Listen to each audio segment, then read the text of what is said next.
Happy Halloween from Quilt and Color. Today I want to show you the Mona Lisa quilt that I made for the Something Wicked blog hop. The hostess for this blog hop is Carol Swift of Just Let Me Quilt. She alternates with Joan Coano of Moustache Quilting for the blog hops this year. They have announced that they're not going to do the blog hop next year, so I wanted to make sure that I made this something really special. So I chose a pattern that Joan had created for my quilt this month.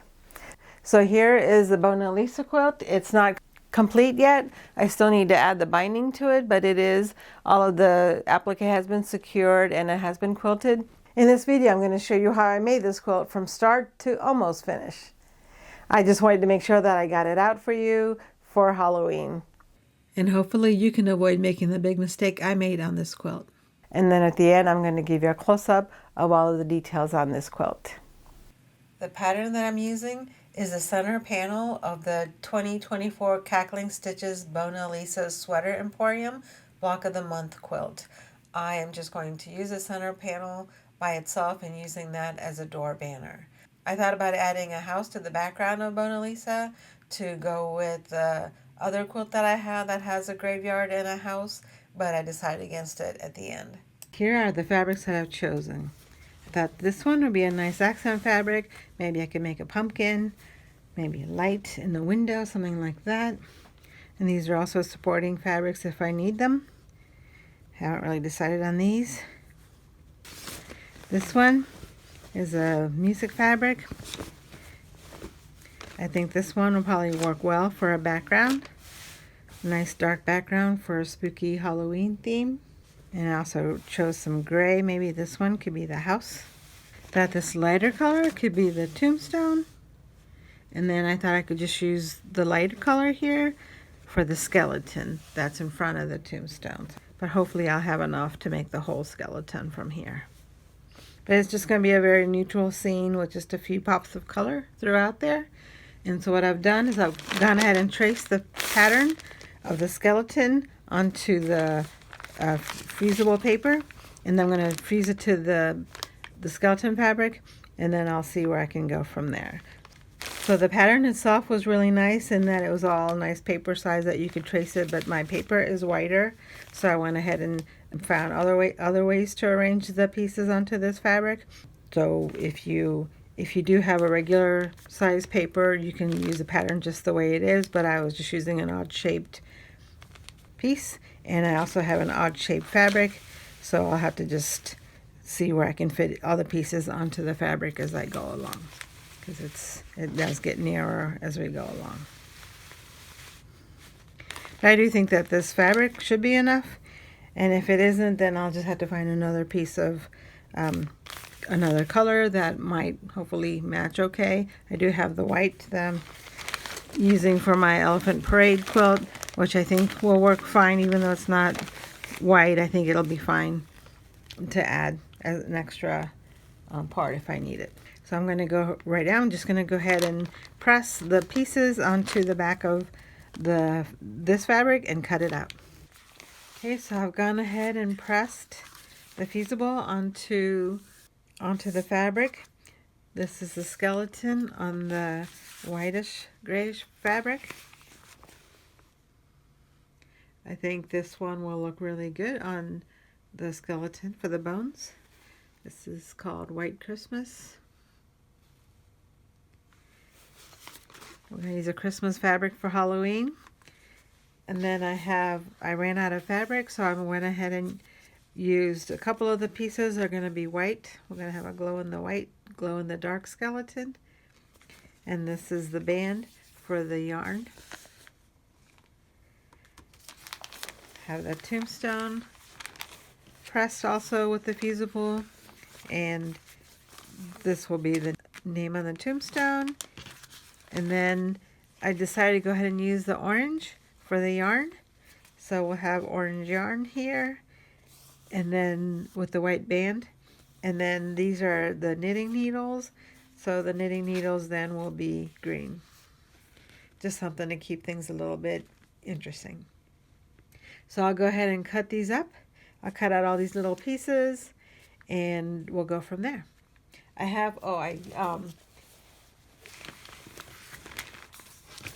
I went ahead and cut this black fabric into 2 pieces so that I could piece them together lengthwise to make them long enough for the skeleton and the tombstone. And I'm afraid that I might not have enough fabric to have a house in the background. So I'll just go ahead and sew this together. We'll work on laying out the skeleton onto this fabric to see how much room we might have for a house or something else in the background. So we'll just play it by ear and see what happens. So now it's just a matter of cutting out all these little pieces. It's fun to quilt in real time, but it's also a lot of fun to just watch me work like this in 400 times speed. Being able to work at 4 times the speed would be great for those quick deadlines.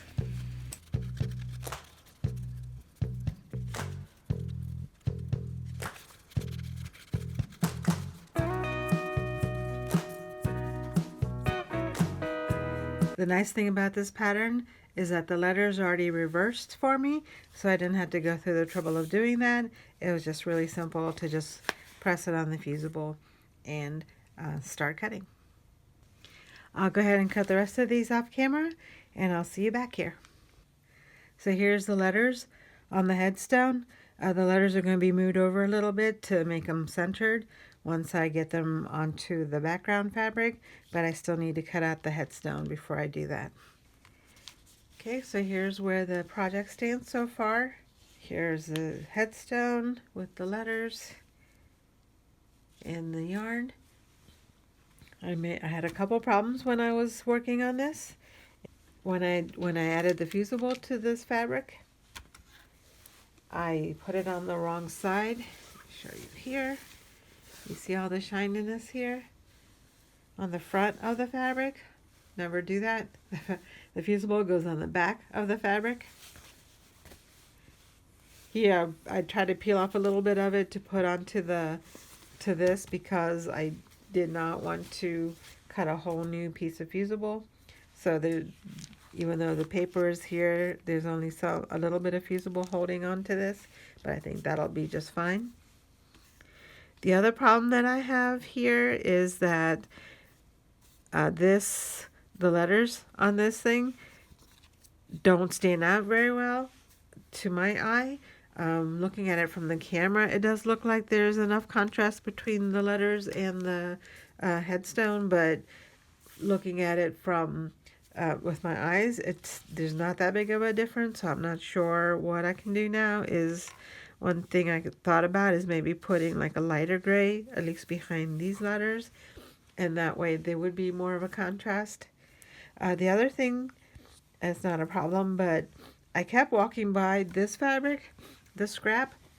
This is a fabric that was the fish from my tropical fish. I just rejected this one because there wasn't enough contrast between this one and the background. I think this seems to be a theme today. But as I was walking by, to me, this looks a lot more like yarn. So I think maybe I would use this fabric instead of this plain one to represent the yarn. And I think even though there's not a lot of contrast between the knitting needles and this fabric, I think there's enough that it should be fine to use this instead. Another idea that I had is while I was using this fabric for here, I was using a scrap of fabric here that was already quilted. And one idea that I had was because yarn is layered, because a ball of yarn is dimensional, that I could use some batting behind here, either just this or just plain batting behind here to add some dimension to the ball of yarn. That's all I have so far. I will just keep going on with my project and we'll see where we go from here.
Okay, so here's the project so far. Here's the yarn with the batting inside it to make it a little bit layered.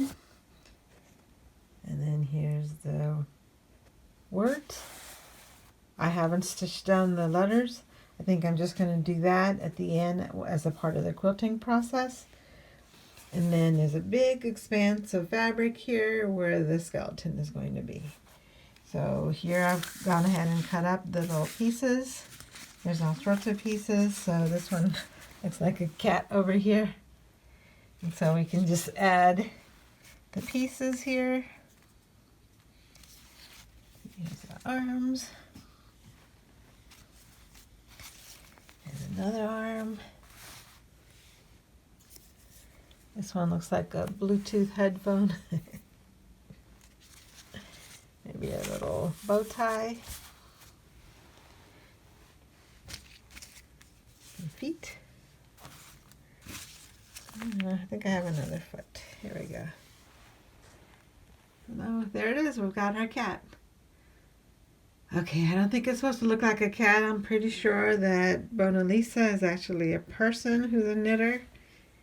I'm going to pick up the pattern and look at the layout suggestions and put together all these bones so that it turns out to be a person.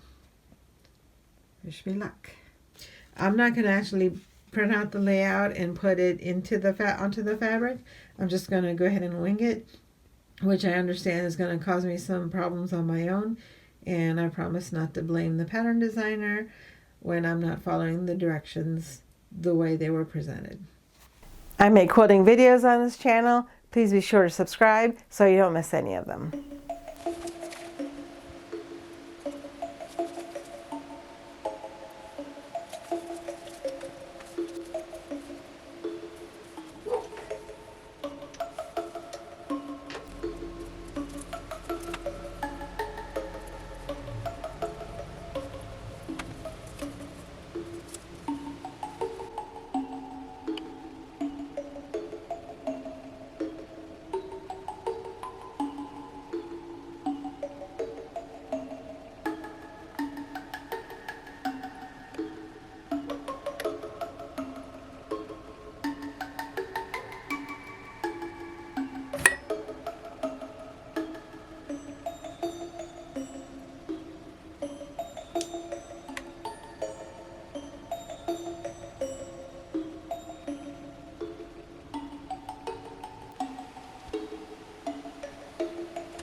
I have finished fusing all of the pieces for the skeleton on the Mona Lisa quilt. I've decided that I can sew the applique pieces down during the quilting process. So for me, this quilt is ready to be sandwiched. I found a piece of batting, and as luck would have it, it is exactly the right shape and size that I need.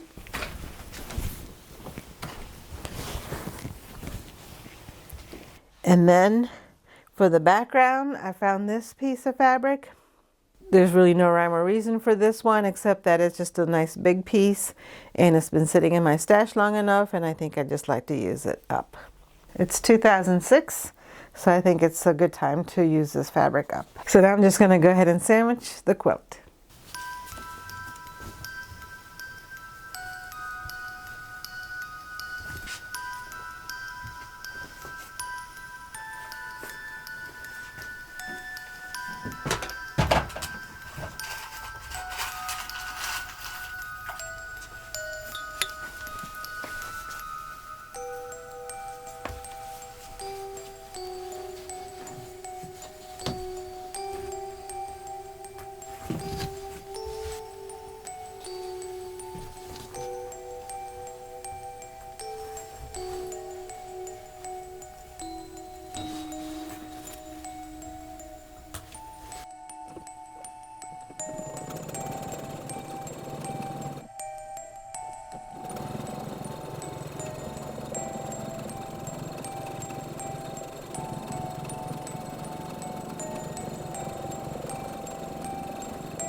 So I finished quilting the skeleton.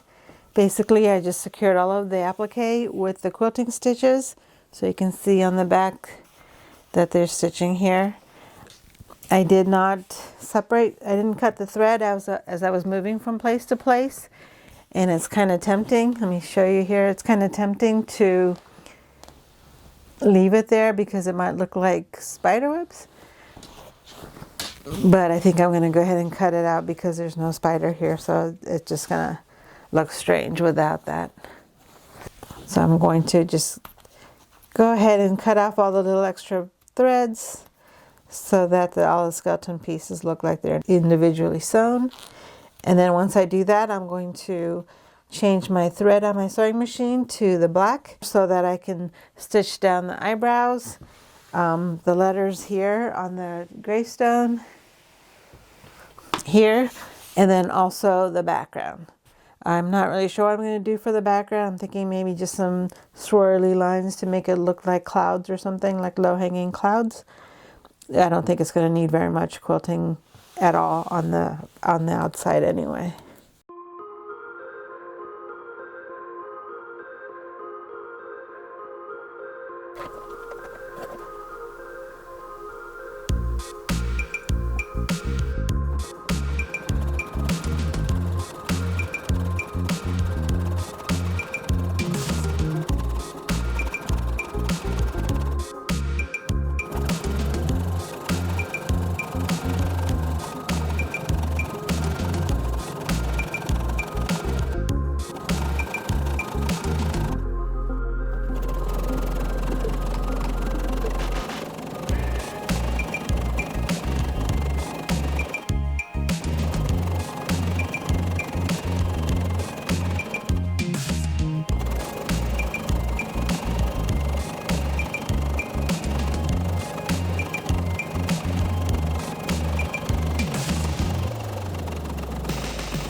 My beautiful Mona Lisa quilt consists of a skeleton with eyebrows and a big smile, bony body, and a headstone, a little tombstone that says, "Here lies Mona Lisa."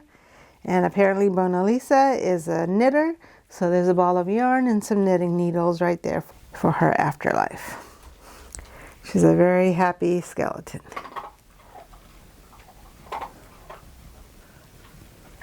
This quilt uses fusible applique with eyebrows, eyes and nose, big mouth, with big teeth, just pointing to her headstone so that you know that she is Mona Lisa. You can see that our Mona Lisa has come back for Halloween.